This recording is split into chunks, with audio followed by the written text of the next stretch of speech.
Om Namo Bhagavate Vasudevaya. Om Namo Bhagavate Vasudevaya. Om Namo Bhagavate Vasudevaya. Om Namo Bhagavate Vasudevaya. Om Namo Bhagavate Vasudevaya. Om Namo Bhagavate Vasudevaya.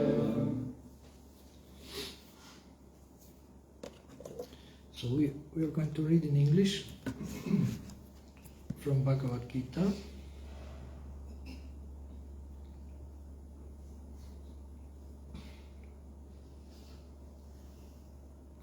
Bhagavad Gita, chapter 5, text 7.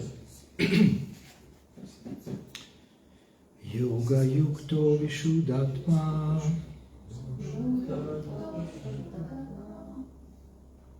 Vijitatma jitendriyaha. Vijitatma jitendriyaha. Sarvabhutatma bhutatma. Sarvabhutatma bhutatma. Kurvanapi na lipyate. Kurvanapi na lipyate. Yoga yukto vishuddhatma. Yoga yukto vishuddhatma. Vijitatma jitendriyaha. Vijitatma jitendriyaha. Sarvabhutatma bhutatma. Sarvabhutatma bhutatma. Kurvanapi na lipyate. Kurvanapi na lipyate. Yoga yukto vishuddhatma. Yoga yukto vishuddhatma. Vijitatma jitendriyaha. Vijitatma jitendriyaha. Sarvabhutatma bhutatma. Sarvabhutatma bhutatma. Kurvanapi na lipyate. Kurvanapi na lipyate. Translation: one who works in devotion, who is a pure soul, and who controls his mind and senses, is dear to everyone, and everyone is dear to him. Though always working, such a man is never entangled. Purport: one who is on the path of liberation by Krishna consciousness is very dear to every living being, and every living being is dear to him. This is due to his Krishna consciousness. Such a person cannot think of any living being as separate from Krishna, just as the leaves and branches of a tree are not separate from the tree.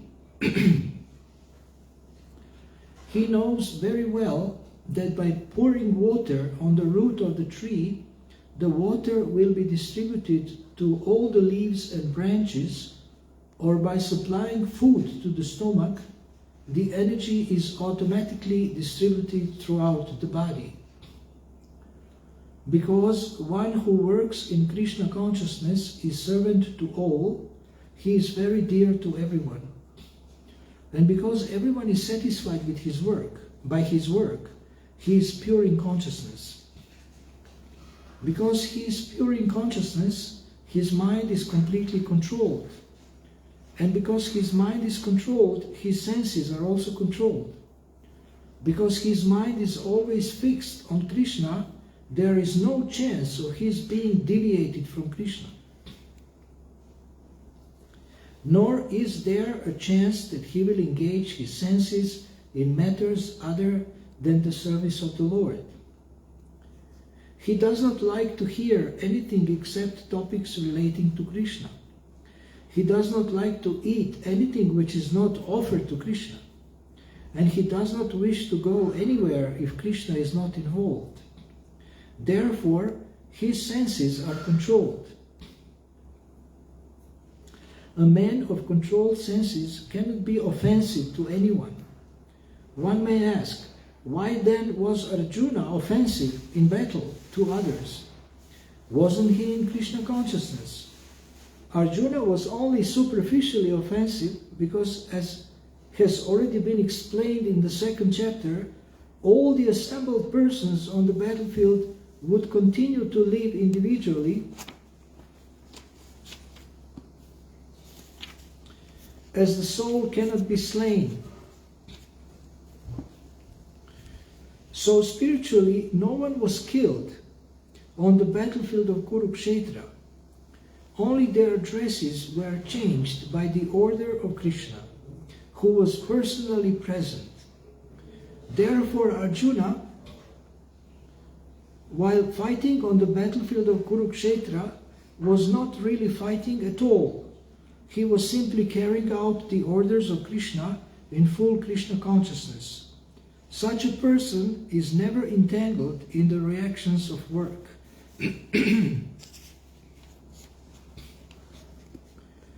Yoga yukto vishuddhatma vijitatma jitendriyaha sarva bhutatma bhutatma kurvanapi nalipyate. One who works in devotion, who is a pure soul, and who controls his mind and senses, is dear to everyone, and everyone is dear to him. Though always working, such a man is never entangled.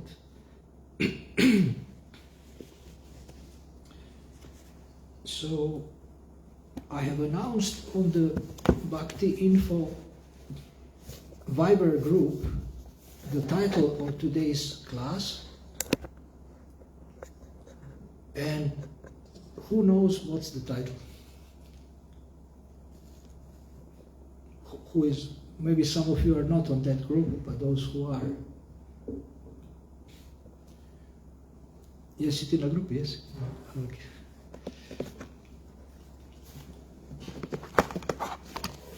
Okay, I will, since you don't know, then I will tell you.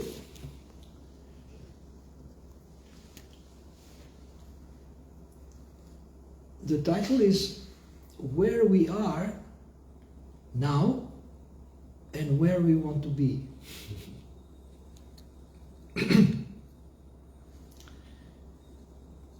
So, what does that mean?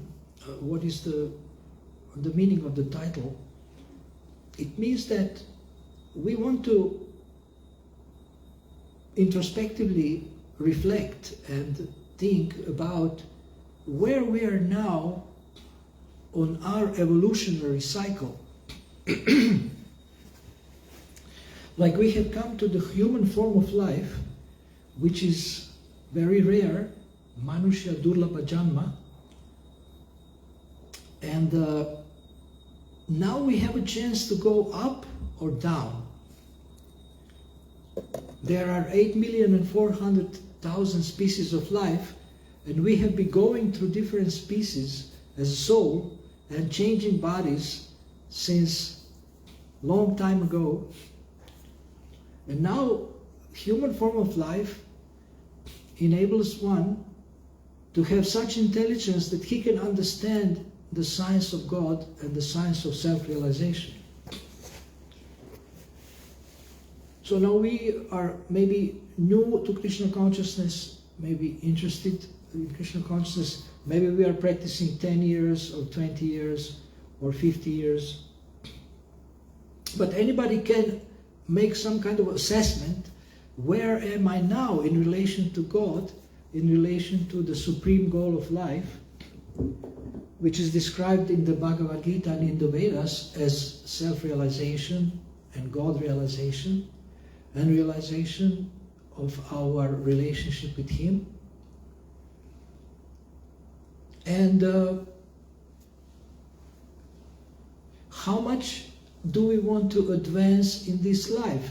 Srila Prabhupada says in his commentary, he says that if you make 1% advancement in this life, next life you are not losing, you don't lose that, and next life you will start with 2%, from 2%. So everybody has free will and chance to advance as much as they like. Krishna is giving opportunity to everyone and respects everybody's free will. Krishna is not forcing anyone.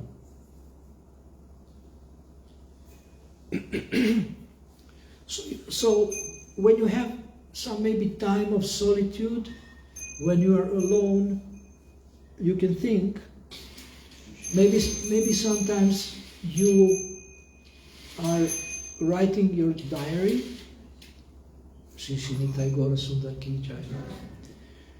Maybe you are writing a journal, and sometimes you are thinking about your life, you are writing some of your thoughts. Some people recommend writing as a way of better thinking.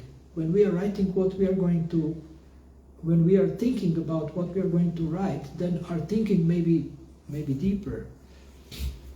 Maybe even, we may say, more intelligent.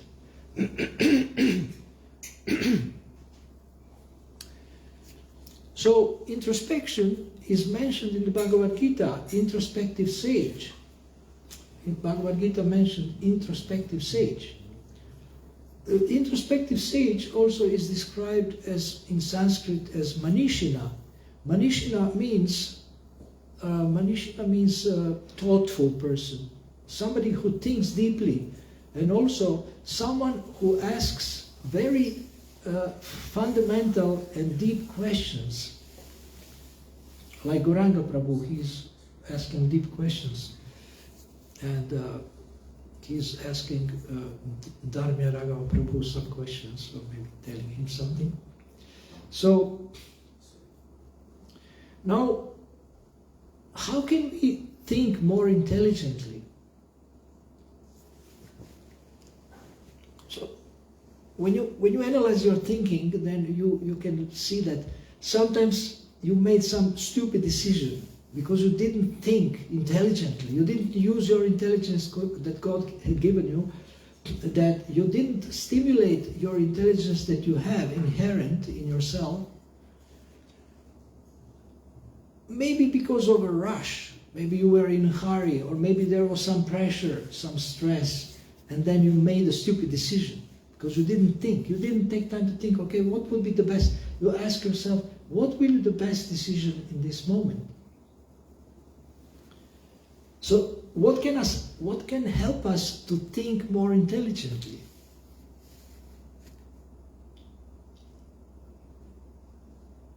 Better questions.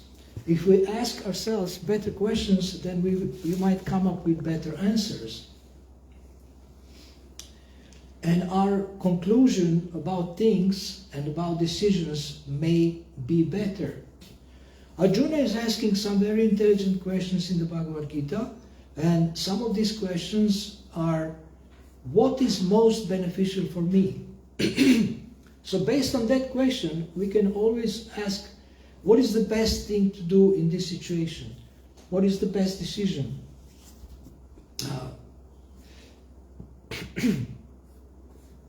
What would be...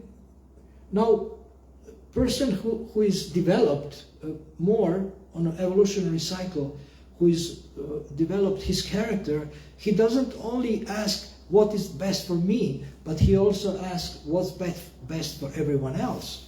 He's not selfish. He doesn't think only about himself. So what is best for others also? He thinks of the welfare of others. So one high quality thing to think about is welfare of others, or how to do good to others. But this does not mean that you neglect yourself.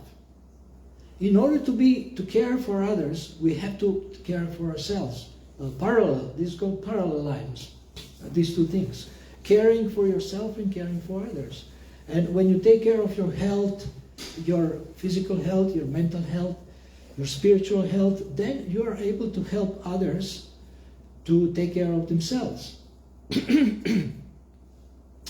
Or to give them good advice, or to help them in different ways. You can help them materially, you can help them spiritually.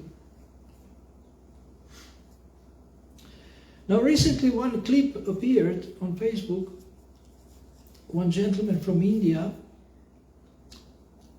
he said, the highest intelligence is not IQ or EQ or different other Qs, but the highest intelligence is metacognition, which means that you are able to think about your thinking, or you are able to observe your thoughts. So actually, maybe, I don't know, maybe better words for this class would be the verse is from the Bhagavad Gita, which mentions introspection or introspective sage. Because now I'm talking a little bit about introspection, deep thinking, thinking more intelligently. And this is like anything in life, most things in life, we can develop that skill to think more deeply. And for this we have to take time, not just rush with decisions, rush with conclusions, but think more deeply. Like for example, if you see someone and he's doing something wrong or behave in a bad way, so you may think, oh, this is a bad person. But if you ask yourself, why is he behaving like that? Maybe he has some problems. Maybe he is confused about something. Maybe he has reasons to be upset, or maybe he is upset because of something else. Instead of judging immediately, Manishina, or thoughtful person, thinks, well, I have to first get to know that person in order to make some conclusion about him. So not judging immediately, oh, he is a bad person, just because he behaves badly.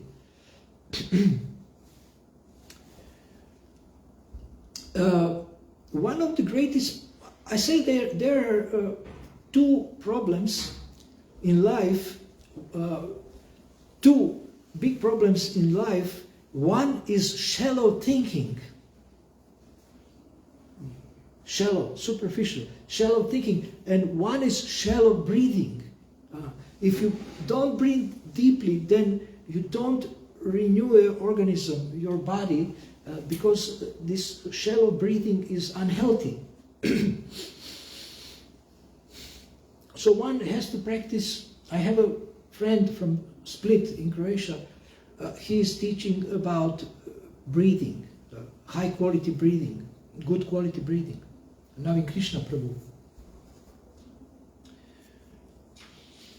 But even greater problem than shallow breathing is shallow thinking. When we think, we see only on the outside. We don't see what is behind. And therefore some people who are thoughtful, they ask, what is your motive? Oh, I want to do this, but what is your motive? So when you think about your motives, you're practicing introspection. What do I want? One of the most important questions in life is, what do you want? And second important question is, what are you going to do about it? So think about the point that you can think about your thinking. You can observe your thinking, and therefore you can stop being a victim of your negative thoughts. When you see, I just posted on Facebook that a little instruction, like, observe your thoughts as if they belong to someone else, and see, especially negative thoughts, and see how their power over you diminishes. So negative thoughts are very powerful. They can force a person to commit suicide. So never believe negative thoughts, because they might not be true. Even if they're true, behind the so-called true negative thought, there is actually some other thought, that something else that you can find out by deeper thinking, by discussing with someone, and you can find out where you are making a mistake in your approach to life and your approach to any problem, any issue that you face.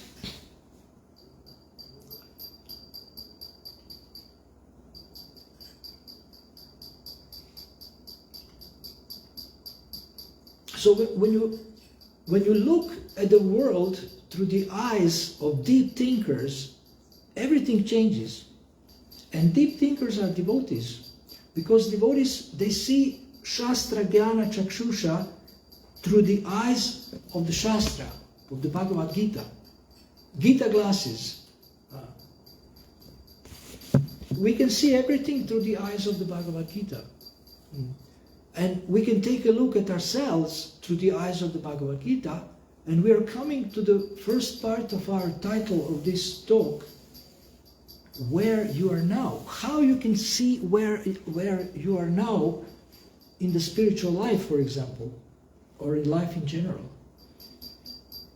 This is where we come to Bhagavad Gita, and we have many verses where you can assess yourself, where am I in relation to these qualities, to these skills, to these character traits.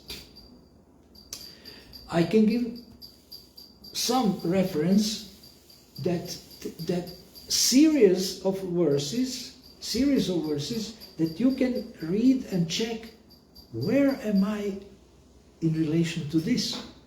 Assess yourself. Assess yourself. Judge yourself by these Krishna statements and description of a person of a high character. So, for example, chapter 2, verses 54 to 72. You have series. Arjuna is asking Krishna, what are the symptoms of a person whose consciousness is merged in transcendence? In other words, whose consciousness is highly spiritual, purified consciousness. How does he walk? How does he sit? How does he walk? How does he speak? What is his language? How does he sit also? And Krishna is giving long answer from the verse 54 to the verse 72. Then in the third chapter, Krishna is mentioning in verse 21 that whatever great man does, people follow. Leader, people follow. And whatever example he shows by his behavior, people tend to accept as a standard behavior. So Krishna wants every one of us to be a good example where we live, in the atmosphere and environment where we live. Then we have in the 16th chapter, Divine Qualities, verses 1 to 3. Krishna is describing divine qualities. This chapter is called Divine and Demoniac. So Krishna describes qualities of a demoniac person and of a divine or spiritual person, or saintly person. Then in the chapter 13, verses 8 to 12, this is 5 verses, Krishna is describing what is knowledge.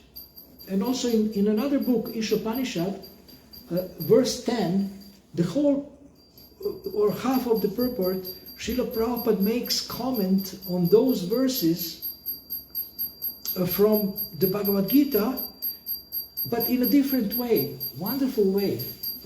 Srila Prabhupada, wonderful comment, he explained them in a different way. Then there is chapter 14, which describes modes of nature. So you can see how much you are in the mode of goodness, in the mode of passion, or in the mode of ignorance. Chapter 14, 17, and 18, these chapters describe modes of nature. So we can see where we are in relation to the modes of nature. Modes of nature are different energies, material energies, which are affecting us in this world and controlling us and putting pressure on us. And of course, mode of goodness is auspicious for spiritual life and for spiritual advancement, and mode of goodness is closest to the spiritual platform. So therefore we also learn how to act in the mode of goodness. So when you go through these verses together with someone or alone, you can see where you are now. And now the next step would be, where do you want to be? Now you may say, well, I would like to be like this. Like Krishna is describing a pure devotee. Krishna is describing who is dear to him. In this verse, Krishna is saying that devotee who is engaged in devotional service is dear to everyone and everyone is dear to him. And Srila Prabhupada explains why is this so. First of all, he is not envious of anyone. He is a well-wisher of everyone. And second of all, he is ready to serve everyone. But not to serve only their body or their mind, but to serve their soul. And to benefit everyone. And always thinking, how can I benefit other people? So what kind of a person do you want to become? There is a wonderful text that I read recently. One devotee published on Facebook. He said, we had so many experiences in life. We went through so many things. Maybe there was trials and tribulations, difficult situations, hardships. Some experiences were very pleasant. Maybe we can become a very famous person. Maybe we can become very successful. But everything we went through so far in this life, what is the result of this? So the important question is not what I have achieved, acquired, what assets I have acquired, like a house, then maybe a nice family, and so. But so we can say, well, I have so many possessions now because I was working hard to get them. And some people consider themselves successful and they have a lot of material possessions. But everything we went through, the question is, what kind of a person I have become? Everything I did in life, did it bring me closer to God and closer to love? Did it make me a more loving person? More compassionate, more patient, more tolerant? That is an important question. And this person described in this verse, a devotee who is dear to everyone and everyone is dear to him. In one sense, what we want to become is what is described in this verse. We want to become like this devotee. We want that everybody is dear to us and we are dear to everyone. But Krishna is also speaking in the 12th chapter who is dear to him. We want to also become dear to God. When we are dear to God, then we are protected and we have no worries. We have protection and we have his attention. Of course, we have his attention all the time, but we have special mercy. So the question is, do you want to be godly or not? Do you want to be godly or demoniac, devotional or demoniac person? Krishna makes very clear distinction in the 16th chapter of the Bhagavad Gita. Then in the 17th chapter, there is description of different austerities in the mode of goodness, and one of them is austerity of speech. Krishna describes that speaking words that are truthful, pleasing, beneficial, and not agitating to others, and always reciting the Vedic literature. Important part of behavior is how we speak. So Krishna describes how a devotee speaks. Truthfully, beneficially, pleasantly, not agitating others, and always thinking about wisdom, Vedic wisdom, scriptures, which are full of wonderful stories and wonderful lessons, life lessons. So everybody has to decide what kind of person he or she wants to become. And then now the next question is how I get from where I am to where I want to be. And if you can do this on paper and discuss it with someone, this can be very powerful plan for personal development, for spiritual advancement. Nowadays we have so many books about self-help, about success in every area of life, but in most of these books there is no mention of God.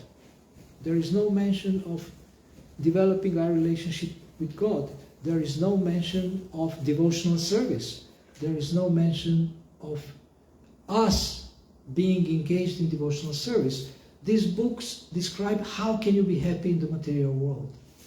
But they don't teach us how to survive death, how to understand that we are eternal, how to understand we are eternal soul, we don't die, how to elevate our consciousness to a higher level so that our next destination is not places of misery like the material world, but spiritual realm, spiritual world. So yes, we can learn so many useful things from these people who actually speak about mode of goodness, but their goal is to enjoy this world as long as they are live, and if they alive, and if they get born again, then enjoy again. They don't have a higher goal, and higher goal is described in the scriptures: to go back home, back to Godhead, to go back to our original position. So nothing will lack in the spiritual world. You may say, why would I make such a plan to become a devotee, to become a spiritual person, to become knowledgeable, to become patient and tolerant, develop all saintly qualities? Why should I do that? Because this is our natural, this is our nature, our original nature. And we can only be happy when we are situated in our original position and our original nature, which is spiritual. Satchitananda, eternal, full of knowledge and full of bliss. This is our original nature. Why nobody wants to die?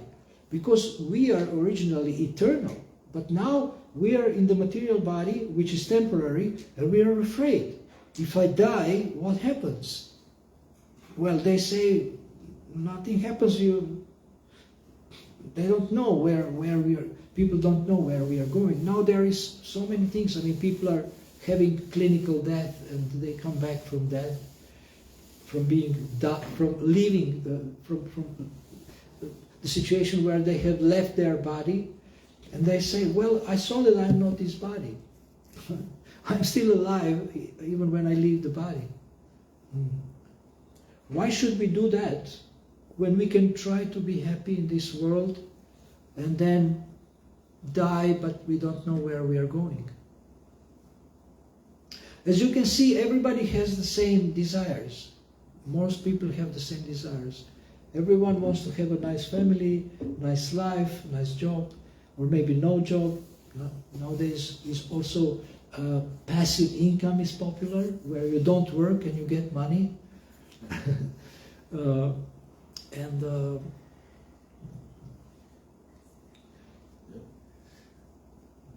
The main message of every basically teacher, or every person that people are interested to hear from, is one word. Basically they say, enjoy. I will teach you how to enjoy in this world.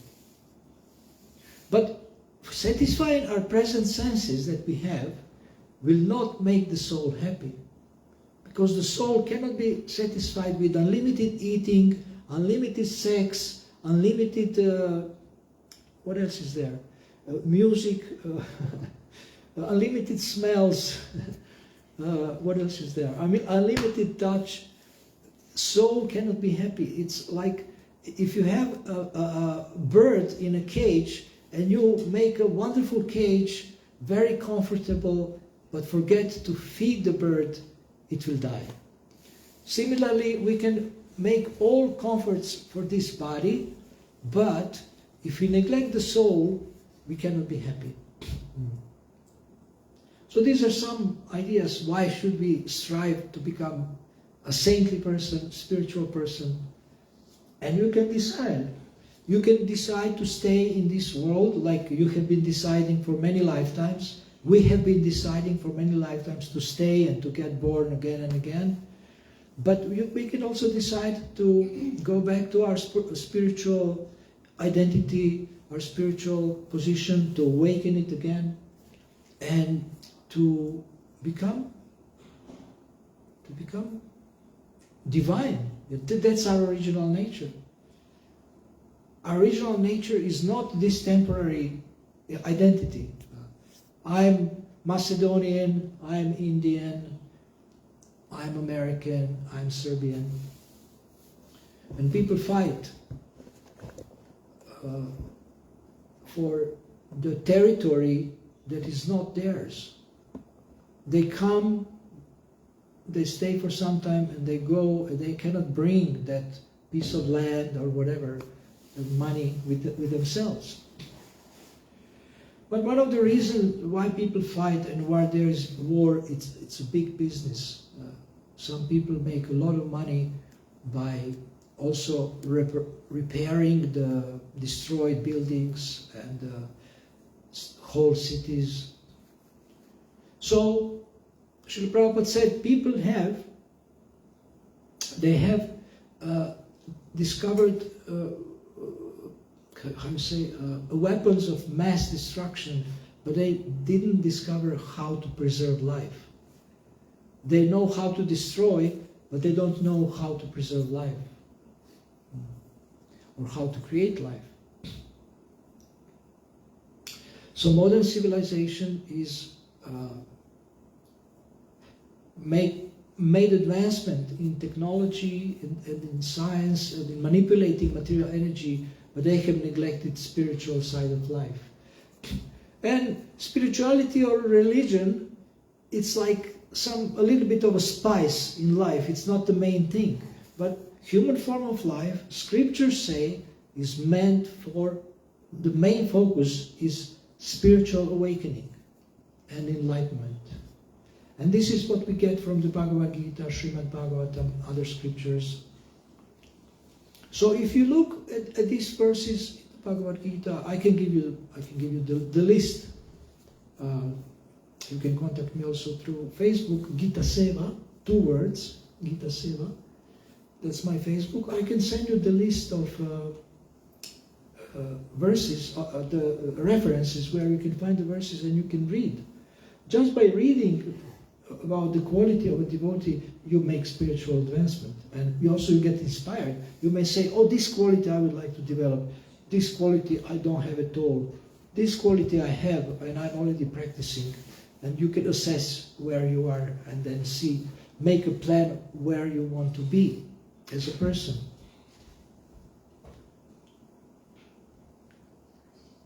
Now I want to give you a couple of principles that I'm teaching in my courses that you can use for your success. One is to become aware what kind of questions you are asking yourself when you are thinking.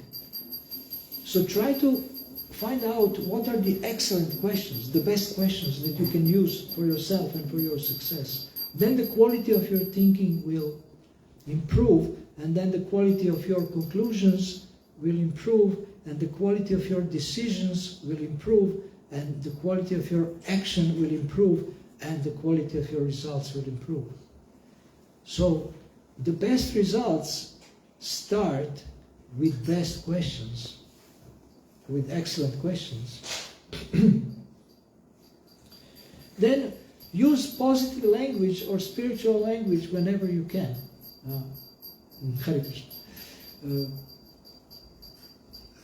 Try to speak in a way that uplifts. not that undermines or insults, but use your power of speech to bring something valuable to people's lives and also to yourself. Your internal dialogue, how you talk to yourself, how you talk to your mind. Practice this 17:15 from Bhagavad Gita. Speaking or thinking words that are truthful, pleasing, beneficial, not agitating to yourself, not agitating to others, and always thinking about the content of the scriptures, which is full of wisdom, which is beneficial for everyone. Then the next one is use your intelligence. If you ask excellent questions, you can use your intelligence much better. There is this different scientific studies which say that we use 2% of our intelligence, or 5%.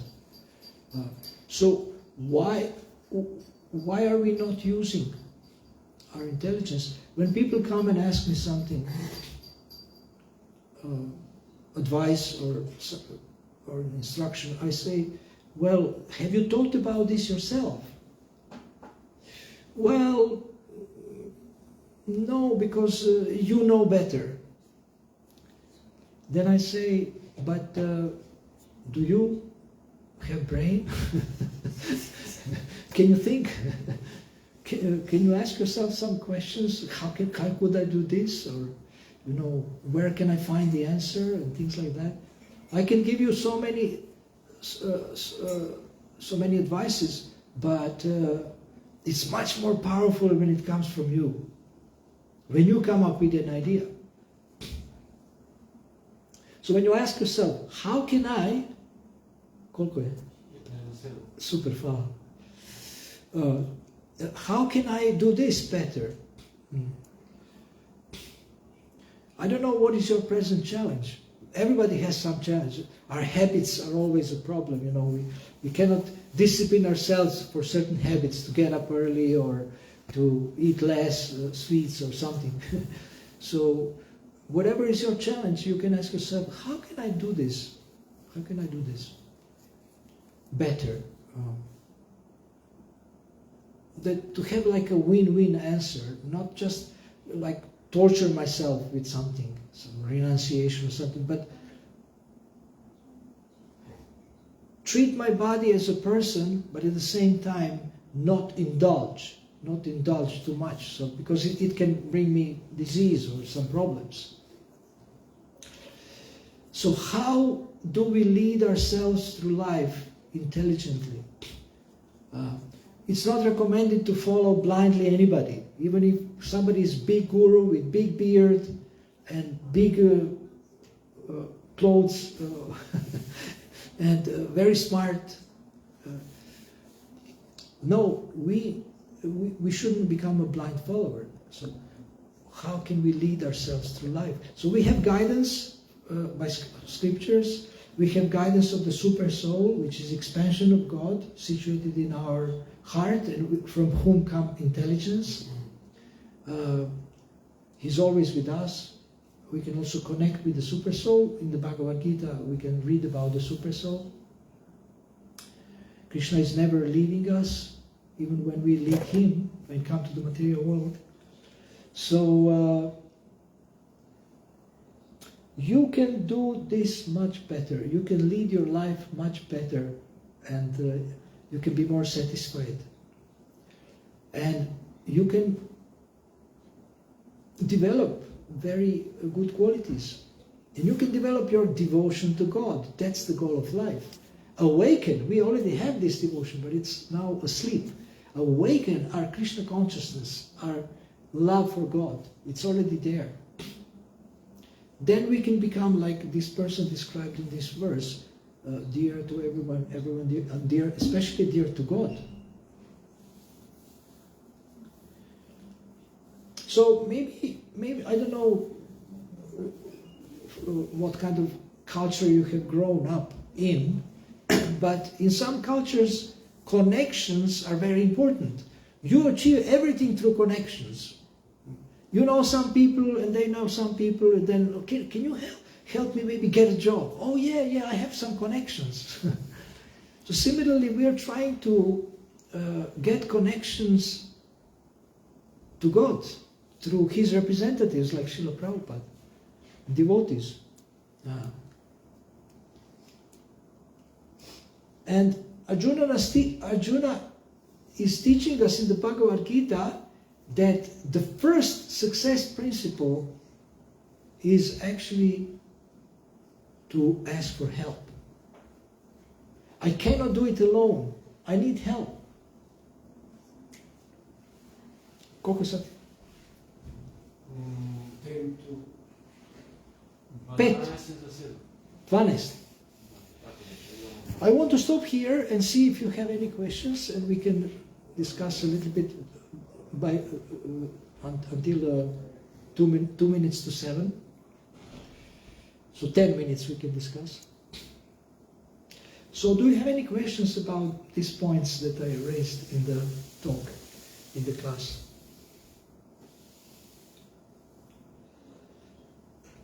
This book is a success manual if you approach it like this, but not success, only success in the material world, but success, spiritual success, not only material success.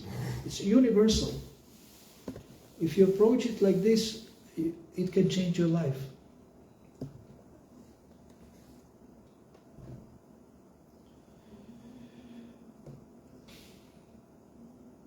So where I am now, where I want to be, and how to get there, these are 3 questions that we can take from this talk. Where am I now? Assessment we do with the help of the Bhagavad Gita. Where I want to be, we get inspiration to choose our goal, what kind of person we want to become, what kind of character we want to have. And how to get there, also we get a lot of instruction from the Bhagavad Gita and from other scriptures. So we have everything for our success. We are completely equipped. But we just need to dive into study. And nowadays there is software, database, you can search, you can study. Google is a universal mind, and now you have so many AIs. Knowledge is not lacking, but determination to achieve perfection is lacking. Because we are not convinced that this is the most beneficial for me. Shri Shri Nitai Gaura Sundar Ki Jai. Srila Prabhupada Ki Jai. Okay, so any questions or comments? You're welcome.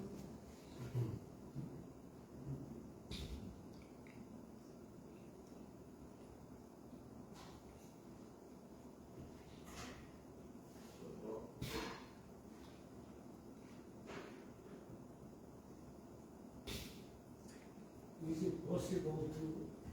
Može na stranskom, ako može. Na engleskom? I kako treba, ne? Na engleskom kaže, pošto ne razumijem. Is it possible to observe our thoughts simultaneously as they are happening? Or we can observe them after they happen? Very nice question, I like it. Is it the same or... You can do both, whatever works for you. Either, I mean, if you notice, if you observe your thoughts now, and especially if they're negative or, sabotage, then you can change them immediately. But otherwise, if you want to, for example, you had some conversation with someone and then later you reflect, oh, I could have asked this person this, or I could have told him this with a friend or somebody. But next time you prepare yourself better and think about something, maybe about the benefit of that person. So you can use both. But it's a good question. I mean, if you can train yourself to immediately kind of process and assess, okay, this thought doesn't help me. Goodbye. but this is a very good idea. Oh, thank you, God, or thank you, anybody who is giving me this idea. You come up with something genius. Like Einstein actually valued very much questions. He said, if you give me a problem to solve, I would spend 90% of the time thinking about questions I need to ask myself in relation to that problem, and when I have these questions, then I will solve it in 10 minutes or something like that. So he valued, he considered to be a genius, he valued questions, so it's really beneficial to improve the questions we ask ourselves. And what I encourage you to do to actually Hare Krishna. Thank you.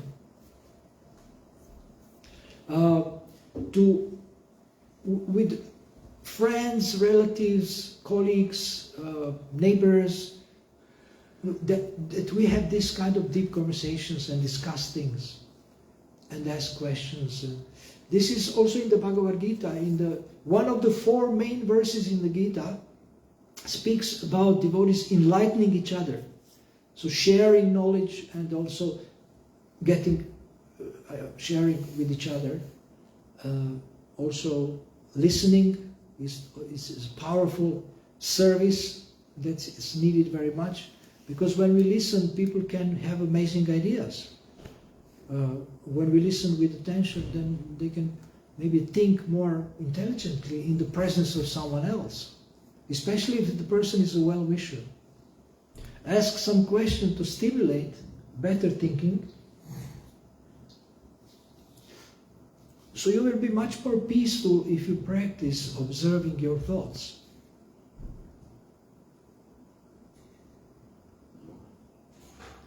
Huh? I would like to add something with the theme. Yes, please. You're talking about, there's a definition, a modern definition in psychology about yoga. What is yoga? So it goes like this definition. It says it's a suspension of the fluctuation of the overthinking process. So, what is fluctuation? Fluctuation is when you are overthinking about something. Fluctuation, like flow. Flow. This is fluctuation, like kao izliv. It's like an overactive imagination. But I'm not proposing overthinking. I'm proposing observing our thoughts. This is a suspension, techniques of suspension of the fluctuation of overthinking. But there is another extreme, too little thinking, and not using intelligence. But this is yoga. It is said it's a technique for not to overthink and overthink. You cannot overthink. We cannot accept this. we cannot accept this because we are personal. We have a personal philosophy. This is too much automatic robotic thing. This is why you in a start you reject it. You can see it. Yeah. Suspension. I mean, Shastra never say don't think. It says think better, think well, think spiritual, think beneficial for yourself and others. Improve the quality of your thinking. Don't stop thinking. Overthinking may be something that when you are undecisive, then shall I do this and that? This is how they define it, because it's a technique. It's a, so to say, physical technique of breathing and posture to to be in a calm mind so you can think. To calm the mind, yes. So you can Yeah, yeah. think properly. Mhm. Not overthink, not too much brain activity. It's very difficult to have a high quality thinking if you don't have parameters, you know. Yes. How should I think? What is intelligent? What is beneficial? When you know these basic things, then you can think well. I mean, everybody Yeah, has this is the intelligence. theme. This is the theme of relative and absolute. Yeah. In a state of being. This is why we need introspection. So I suggest that maybe we find time during the week. Those who are interested At the end of the day, About- before sleep. such discussions, that we Yeah. can gather and have such discussions without me giving class, but discussing things like this, concepts and anything, how to think, how to breathe. Not breathing, I don't know, somebody else. And how to lead yourself basically Yeah. through life successfully. Yeah. So this is what psychology as a modern science propose Mm-hmm. about what is yoga. Okay. Колко е сати? 2 minutes to 7. Okay, we can stop here now and have a Jai. chat. Thank you very much. Thank you. Hare Krishna. Hare Krishna.